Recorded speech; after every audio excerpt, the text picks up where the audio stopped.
All right. Hey, y'all. It's me, your favorite pimp, Ty. Welcome to our first episode of Lessons Learned from a Pimp. This is our new web series, and we are so very excited to be here. So, today's lesson is about the intersection of project management and human resources. So, let's get into it.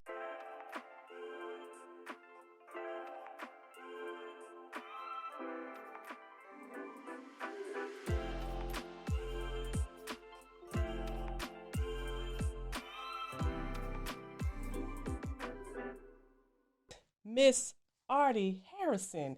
Yes, can we give her a warm round of applause? Senior Vice President of Strategy and Client Development for HRKS, Human Resource HR Knowledge Source. There we go, which is a human capital management firm.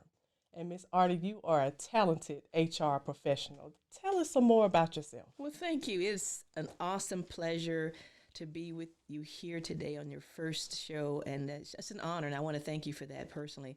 So, for me, as you mentioned, I serve as a Senior Vice President of Strategy and Client Development at HR Knowledge Source. I have a 28 plus year career as an HR professional. I've worked in for profit organizations, nonprofit organizations, anywhere from law enforcement to communications and technology and everything in between. I'm also a certified coach, so I do a lot of executive coaching with people. I do a lot of facilitation and training, which I truly enjoy. I'm a DEI practitioner, which is diversity, equity, and inclusion. And I just overall, just in my growth in my career in HR, I've just simply enjoyed the impact that I've learned that I can have, not just in a company, but across industries. So we consider ourselves to be industry agnostic, and so I love being able to build other people up. Oh, awesome. I met Artie for a few years. I think it was probably Yeah, about 3 years ago now. yeah. And from the very second that I met her, she was like always this ray of light and always the enthusiastic one, always giving out the positive feedback. Sometimes you have a mentor Mm-hmm. and they don't know that they're your mentor, right? So Mm. it's like the unofficial mentor. So Okay. you're my unofficial mentor I in my accept head. that. I Okay, all accept right. that. I love it. Yes. All right. So let's jump into a couple of questions because you are multifaceted, like I said. But I want to just talk about just a little bit, right, about project management. I know that you aren't necessarily the project management practitioner, but let's talk about a current project that you have and like any nuggets that you are learning throughout those projects that you're on now. Yeah, that's a great question. So there's one project that we have, and it has multiple facets to it. This project with this client involves us doing diversity, equity, inclusion work. It also involves us doing compensation and market study analysis for, in this case, it's for teachers as well as their staff.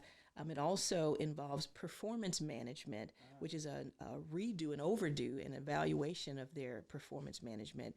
It also involves HR consulting, and then it also has executive coaching. So this particular project utilizes every single part of our what we call centers of excellence in HRKS. Okay. The overall management of the project really involves making sure that there is the assignment of what I call a relationship manager. What I try to do is to make sure that the client has a single point of contact, and I serve as an executive oversight because all of these moving parts, it's easy for things to fall by the wayside. Yes.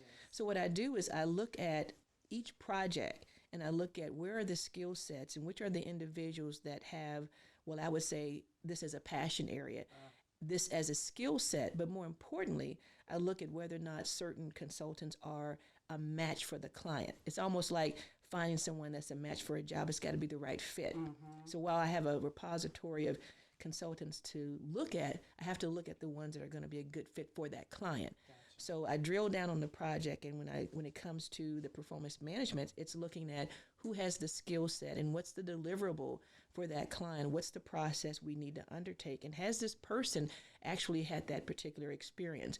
Is what the client is asking for within our wheelhouse to deliver, and is the client clear about what they truly want? Oh, you said a lot. Yes. And oftentimes you start to dig into things and you realize what the client has said they wanted and what they really need are different. Right. And so with each of these projects, once again, I'm responsible for making sure that there's no scope creep. And so with the scope creep, which you're very familiar with, a client will ask for the sun and then they want the sun and the moon and everything in between. So it's important that from a project management perspective to make sure that we're staying in line with whatever the deliverables are. And it takes a careful eye for that.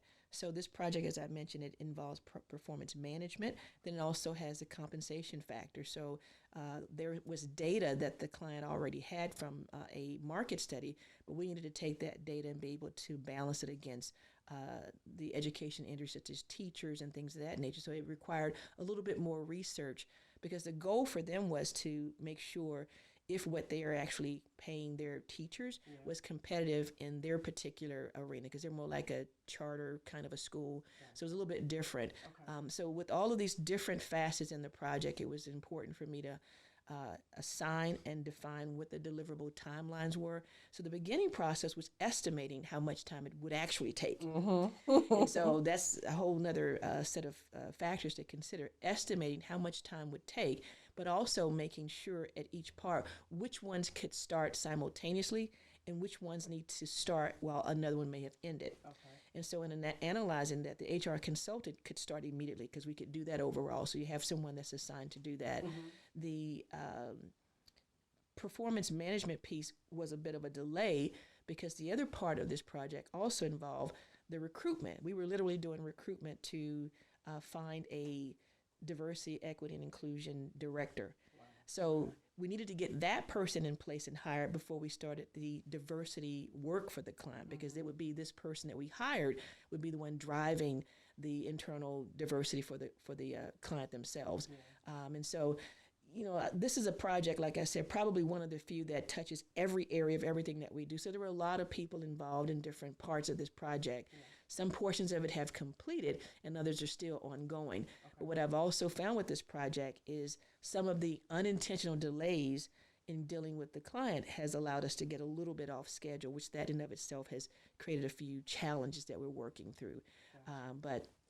So that's kind of one of those things where you've got multiple facets, multiple skill sets, multiple people, and you want to make sure that the client gets regular updates so that they understand where are we on this project, because they want to make sure that you're not just expelling and expending their money and time and not getting the deliverable. So you know how that goes, right? Yes, I do. So it sounds like you are a portfolio director, like you're managing the portfolio along with the program. But I wanted to also kind of speak to what you mentioned about being an executive sponsor and the importance of having executive sponsorship, especially on something so large. It sounds like it's touching the entire enterprise. It is. So with that executive sponsorship, what is the importance behind that? How does it continue to drive a project forward? Yeah, that's really important. So in this case, if the client does not have the full level support at the top, the C-suite level, then it's going nowhere very, very fast. So we try to make sure when we engage in projects that the C-suite or those that are making the decisions are on board, that we're in alignment with the goals and missions and objectives of the organization, because it could be derailed very quickly if it's thought that is in contrast with what the organization is really trying to accomplish. And so having that executive sponsorship also means that they know on our side of the fence that they have me that's connected to them to make sure, for example, that we're there to resolve any issues that may come up quickly, but that we're also managing and being good stewards of the contract overall. We're not trying to embellish by adding things that should not be there. So it's really important with the executive sponsorship that we're also demonstrating a level of integrity, because integrity is a big thing. It's a little I or a big I, depending on how you want to spell it. But it's really important with the client, because once they understand how you're going to manage the project and be a good steward of their funds and all that, then you build credibility. It's really important. So let's talk about, even as an executive sponsor, you talked about integrity, but let's talk about trust, because coming into an agency, any agency, public sector, private sector, no matter what it is, it's very hard to build that trust. Yeah. How do you build trust as an executive Yeah, sponsor? I love that. That is a great question. And so one of the things that we spend a tremendous amount of time on at HRKS is relationship building. We are probably pros at building relationship. And I say that only because the core of any engagement is how people feel they're being treated. See, people, I always say people may not remember what you say, but they will remember how you make them feel. So when we're building a relationship, that means we're coming in and we're letting the clients know we're not coming in to change your house. We're not coming in to peek under your covers and tell you all the things that you're doing wrong.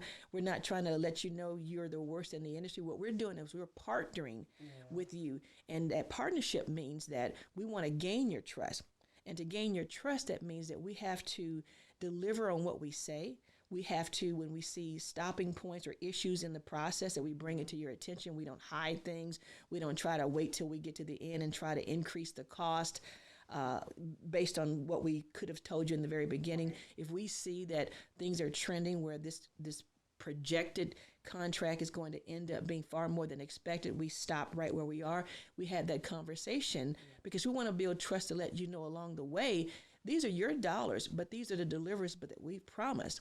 And there may be a need for some adjustments along the way. So building the trust is delivering on what you say. And then we also have references because we've built a brand for ourselves and we've built relationships with a multitude of clients in a variety of states that anyone could call and have a great conversation and understand how we operate. So I think that probably leads more than anything else is what does your name say out in the market? I love it. I love it. Yeah, definitely the building the brand is so very important, and then standing on what you have built and letting everyone know what that means to you. Yeah, So. and I want to add to that also because I appreciate you asking that question is HRKS, one of the unique things about that, which leads to your question around how do you build the trust, is we are a faith-based, minority-owned, female-owned organization, and we are built around the idea of Ecclesiastes 3:20, and we don't go around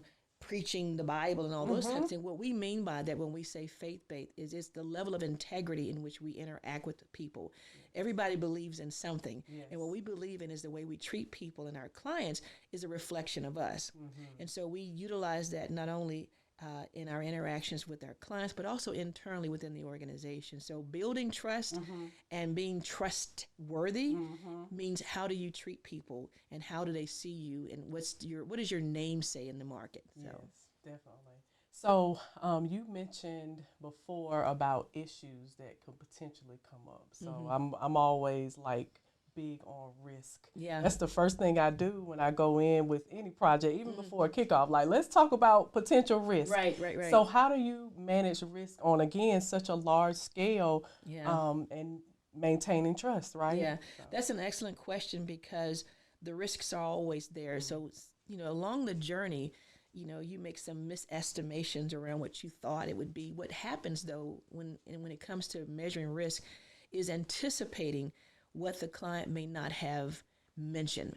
See, experience teaches you that, right? So, for example, when constructing a contract for services and you don't think about all the meetings that you have to have in between time to get to that point, but all those meetings about that project have a cost to it. And if you haven't built that in, and now that becomes it cuts into your revenue.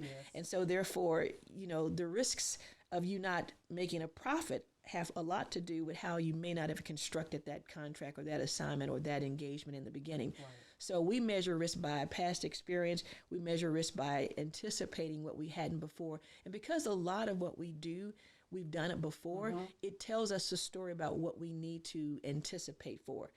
We measure risks around, even if, for example, there's assignments of consultants on a project, I always have a backup because if somebody falls by the wayside, we have to still continue to deliver. Correct. So we measure risks around whether or not if we can meet that deadline, and if we can meet the deadline, and we have to bring on more resources, then I've got to position the contract to support that, right? So, risks have become a part of just learning experiences, a little bit of falling and getting back up and still standing tall, right? Yes, lessons learned all the time. Lesson learned, like a pimp, right? Lesson learned. Like a pimp all the time. You better know it. So even with that, as such a skilled facilitator, right, I know you have to have hard conversations, because what if something does happen and we have a mitigation plan and we have a contingency plan? We have a plan B and a plan C, but D happened. Yeah. How do you have those hard conversations? Yeah, so an example comes to mind when you were saying that. I recall a contract with the client and had assigned a consultant who looked like they had all the right skills and could do the right work. But once they began working with the client, it was a disaster. It was a disaster because they started to do things, quote unquote, the way they wanted to versus the way we'd constructed. And so they became, instead of acting like a consultant, they were beginning to act like one of the employees of the client. Wow. And so, that was problematic because now you're into the client's day-to-day business, and now you're, representing in a very negative way. And so sometimes having those hard conversations and really pivoting means you've got to make some dramatic changes to be able to salvage the relationship. Because remember, your first question was around, what do we do in terms of building relationship? It's also making those hard decisions to remove certain elements that impact an effective relationship. In this case, it was changing out someone who had done, subpar work that was not representative of the brand and bringing in someone else.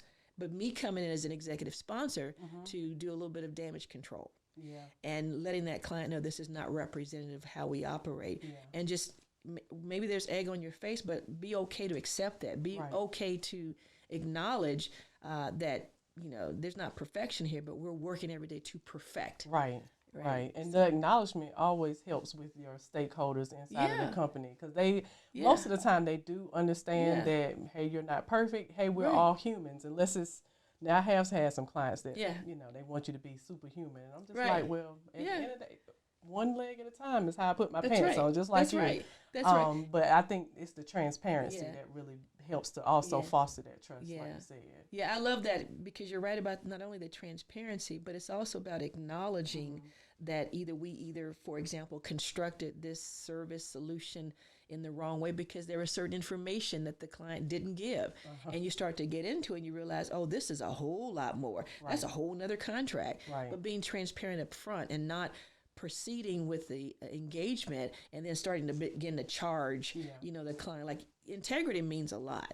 Trust means a lot, and all that affects the relationship. Definitely.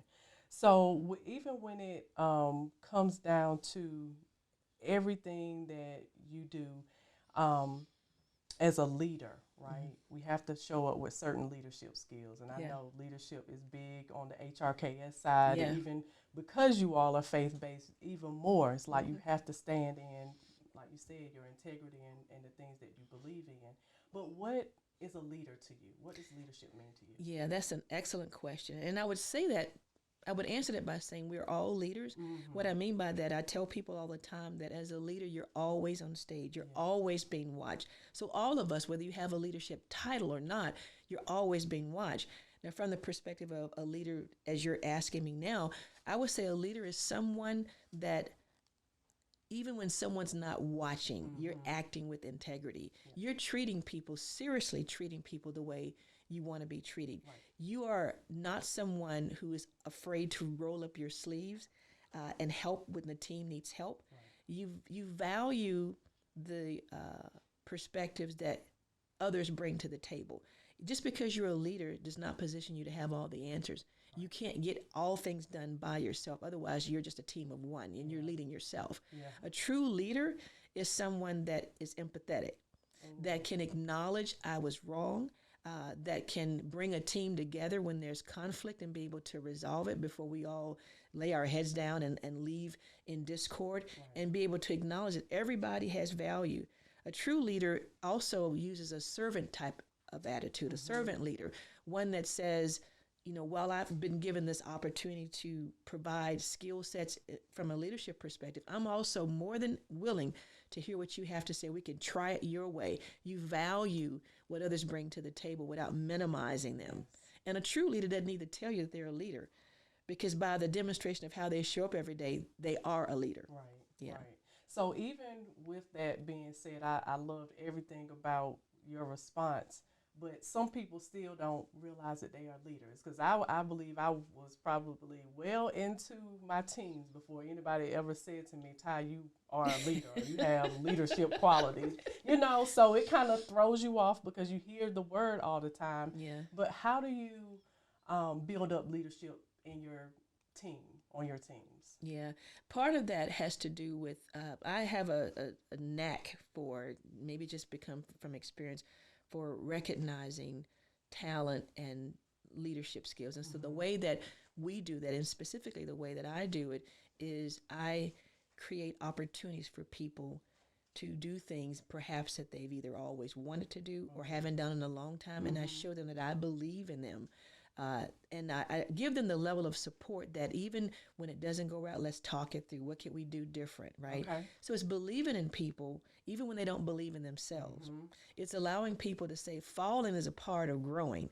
And if a true leader says that they've never fallen, then they're not telling you the truth. Right. Because failure is really a part of how you're growing to be the leader that you're ultimately going to become in the first place. You know, I remember when I first got into leadership, you could not have told me that I would be a leader, right? But someone saw something in me that I hadn't seen in myself. Right. That is literally how it started. I didn't go to school to be a leader. I didn't go to school to be a manager, but someone saw something in me that I didn't see in myself. And that's what happens oftentimes when you've been on this journey. You see things in people, and having coaching as part of my background, I can ultimately kind of see things in people. And I don't have a problem with moving to the side and letting someone know that, you know what, what you said is right, let's do it your way. Yeah. Empowering people is an important skill set to be able to help a leader to grow into who they're ultimately going to be. And some people don't see themselves as leader, like what you just said. Yeah. You didn't see yourself as a leader, but sometimes people just need that opportunity. Yeah, you definitely. To be able to stretch a little bit, you know. Yeah, and I'll add to that one more thing that I do, which people realize after the fact, and that is stretching people, right? You've always done the same thing the same way, and you're comfortable. Yeah. So making people uncomfortable by stretching them, maybe giving them a project or an opportunity to do something different, helps them to validate that they're able to do more than what they're doing right now. And they start to, I let them lead projects or, you know, lead meetings, those kinds of things. So and that's exactly how I hopped into project management. Really? Yes. And hopefully I get to interview her as well. But I had a lady when I first went to the city of Atlanta, and she had her PMP, and she was like, Ty, you need to become PMP certified. Wow. And I'm just like, well, I don't know. And I was fresh out of undergrad. I don't know what that means, and I don't really know that I care to know what it means at this point. And she would just throw the magazines on my desk every month. Wow. And so that kind of sparked that interest, and now it's just like my whole entire life. Wow. So isn't that something? Yeah. That says to me that she saw something in you that you didn't see in yourself. I didn't know what having a technical background, that was what I thought I was going to do the rest of my life, was either like program or be a database administrator or something like that. But yeah, now I'm a whole project And manager. that you are, because I've had the pleasure of working with you, and that you are. Yes, you are top of your game, young lady. Thank you. So let's talk about lessons learned, right? So on this large enterprise project that you are working on, how often do you document your lessons learned? You know what? It's interesting that you should say, and I'm going to just be transparent and say I can't tell you that I'm physically documenting them, but I'm memorializing them. Okay. Yeah. And it's probably not a bad idea to do that. I will say that one of the things that I'm learning and have learned from this project, which is actually still in effect right now, is to do probably a better job with qualifying what the client has actually asked. And then they've changed the expectations as the project has gone along, and making sure that what they're changing it to is not only an outcome that we could produce, but that what they're asking for, is that really what you're asking for? Right. Because what I'm understanding now is even the internal leaders have become unsure about what they want. Wow. And so now they're stagnating that part of the project, and the conversations are still lively. So one of the lessons is just making sure I stay really close to the people that have been assigned, because when you're assigning people, you want to value that they are able, and they are, to perform the task. Right. That's why you allow them to lead. Right. But you don't take your hand completely off. So there's a difference between micromanaging, that's not what this is, versus staying truly on top of what's happening and making sure that when problems come up, you're not surprised. Yep, finger on the pulse. Yes, finger on the pulse. That's exactly right. You're right about that, So, the lessons learned have also, I have to share another one with you. Another lessons that's been learned is some of the people that were assigned were rather newer to the consulting world. Mm-hmm. And so this was an opportunity for them to transition from working from a single company and being an advisor or a consultant. Totally different things. Mm-hmm. So I have to keep the finger on the pulse, as you said, to make sure that even they are operating from an advisory perspective. Yeah. So there's lots of things to keep your eyes on, but all of this big picture is allowing people to be leaders, to grow, and to trust them, and to value and empower them. Yes, definitely. So with the consultancy and people transitioning over and things like that, what advice do you give someone if they want to move from a company to kind of being their own boss and being a consultant? Wow, that's a great question, because I deal with that like all the time, really. And what I'm finding is a lot of people who have worked for a singular company, most of the time they're feeling like they haven't been valued for all that they can bring to the table. So they want more. Mm-hmm. You can only do what you can do within that company. The world of consulting is a whole different journey. Yeah. So to get started in something like that, you have to have like your first opportunity. That could be you maintain your current full-time job. Don't walk away from your job and then just start something. Look for opportunities where you might do some project work, that you're part of a team, so you're getting exposure to what it's like to be a consultant. I wouldn't start off and say, I'm going to quit my job, I'm going to start tomorrow. Not a good idea. I would suggest keep your job, whether it's full-time or part-time, and look for opportunities where you can be on a project. You may even decide, I want to volunteer. Okay, because maybe you're not at a place where you can be paid for it because you're not fully ready to do so, but maybe you volunteer, say, can I be a part? I have this skill set. I'd like to see how does this operate when I'm doing it on a project. Right. Start off small and be able to lend your services and your talents, and also consider that all projects are not daytime projects. You can be on a project and you can do it in the evening, on the weekends, whatever it may be. You may not have to be client facing, depending on what it is. But you have to, and then also look for professional organizations that, project management organizations. Just try to see how you can learn more about the trade that you want to go into without just diving full body. Yeah. Put a little toe in there first before you put your whole body in there. I think when Beyonce told everybody a couple of years ago to release your job, everybody started, I'm going to quit and I'm going to do this. But like you said, it's a whole different world trying to be a consultant. So, And can you point out some of those differences between being a consultant and working, full-time for a company? Yeah, absolutely. So the first thing that comes to mind when you're working for a company at 9 to 5 or whatever your hours are, you're getting that check every 2 weeks or once a month, however you're getting paid, and your taxes are being taken out. And so you don't miss a beat. Yeah. It's drop it in the bank or however you choose to get paid. If you still get paper, you get a paper check. But when you're a consultant, you're considered to be a 1099. That means you're literally your own boss. Yes. You are paying your own taxes, and you're not necessarily on some regular schedule of payment. It's not any regular 2 weeks or even a regular month.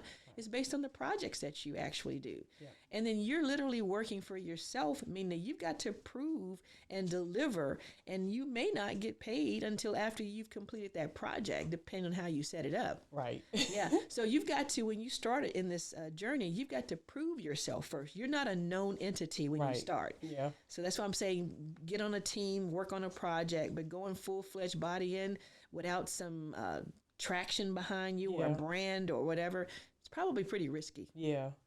Risk management. Yeah, exactly. Always have to manage those risks. Yeah. Is that kind of your experience too? Yes, that has been my experience. I was very blessed and fortunate to find HRKS very early in my consultancy journey. Mm-hmm. So being able to join that team and partner up with the company, Yeah. that was the best thing that Yeah. ever happened. Yeah. Yeah. Because again, now I have a team of women who are able to vouch for me and the work that I'm able to produce out here in these pimp streets. That's right. Right.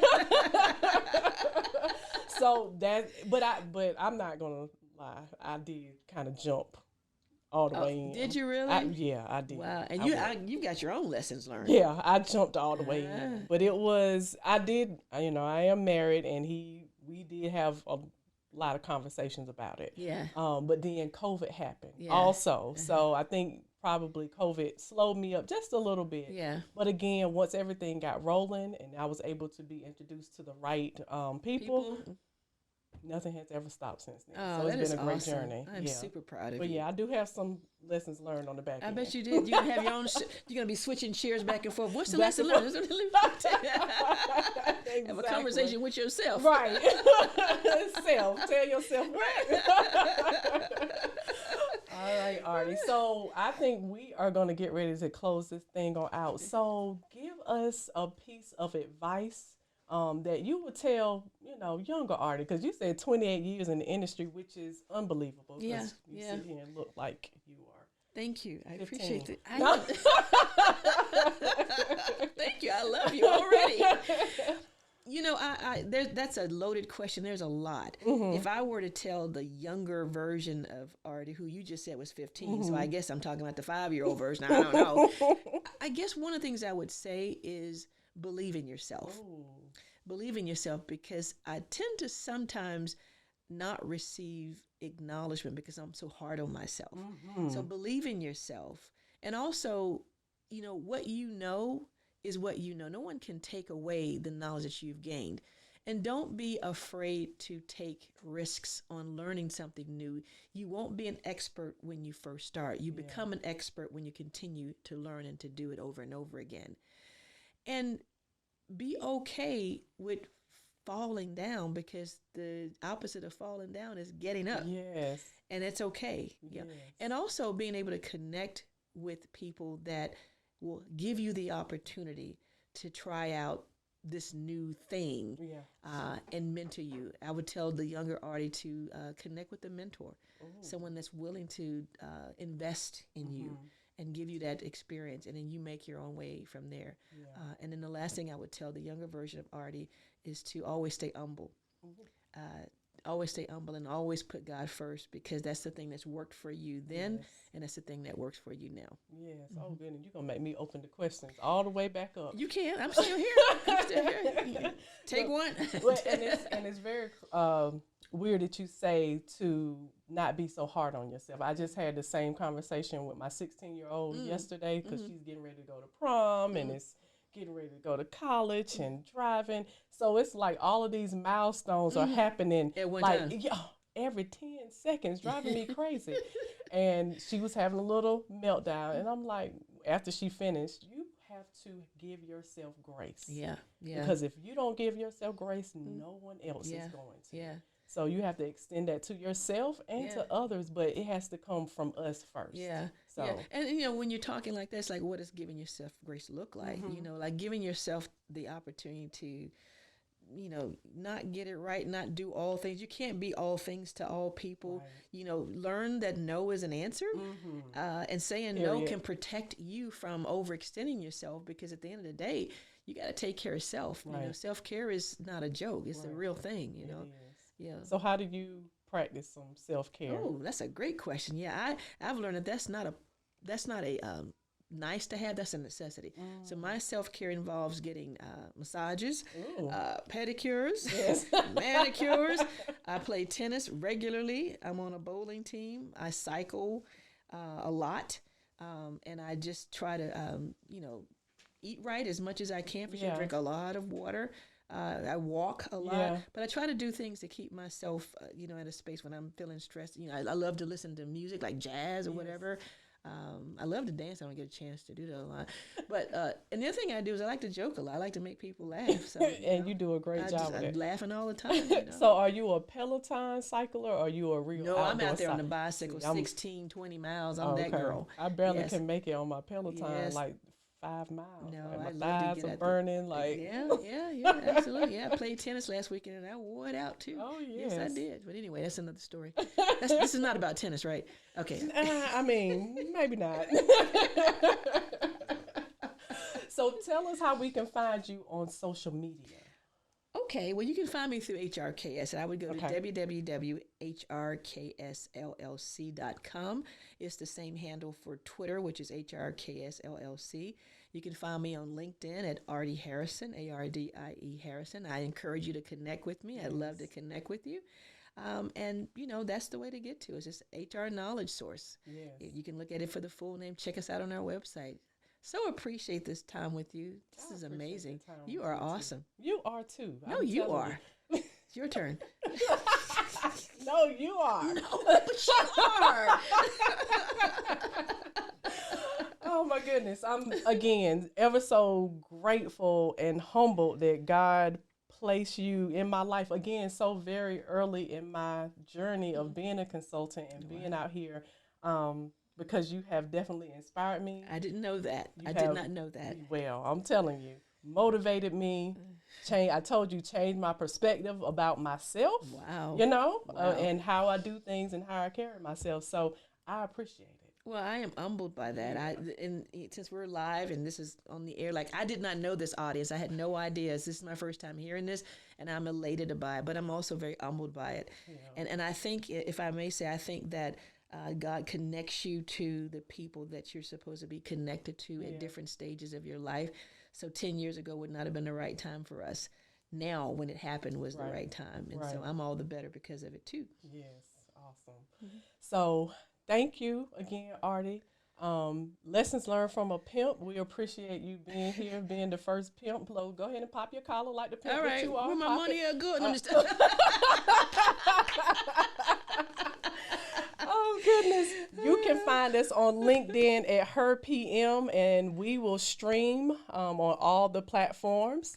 And remember, embrace every lesson learned because they are the building blocks to your success. Outstanding.